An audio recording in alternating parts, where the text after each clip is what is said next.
So in the next part of this, we need to start creating the footer here. First of all, we need to create the footer and start styling this part. Right now, I don't believe we have any. Maybe we wrote in our footer right here, but there's no content to this yet. So the first thing we're going to do is we're going to just quickly make sure that we actually have a footer. So go into your CSS at the end of where you wrote your boxes. So again, the structure equals the structure in your HTML. So once you write header, make sure that all the CSS attached to this is at the top of your CSS, so it's easier to locate for people who needing to look at your CSS. So create your footer, and in this one we're going to add some background color so we can actually see it. And I'm going to, again, this is from this design here, which I kind of implemented from my experience design here. So I have the colors and everything already ready, so I'm going to use those.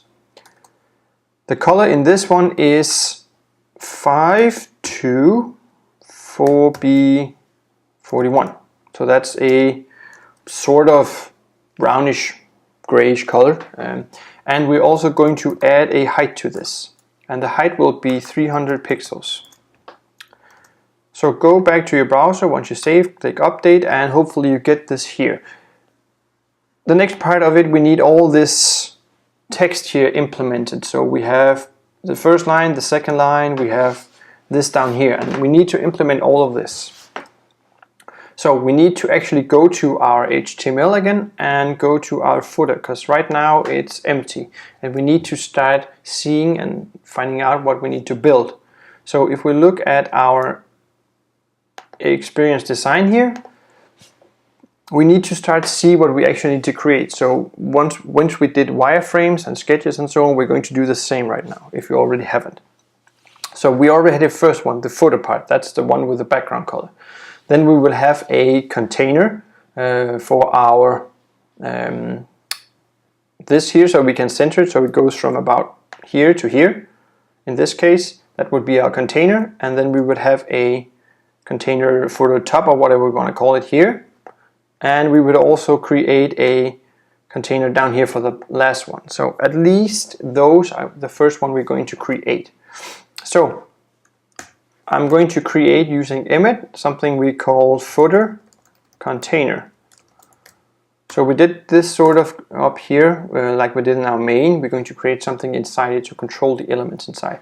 And then we're going to create a footer top, and we're also going to create a footer bottom, like so. So now we have the start building blocks for this, and if we look at our things here, we have at least 4 boxes down here and some text inside it. So we're also going to structure that right now. So in our footer bottom, we are going to create 4 boxes. So footer box.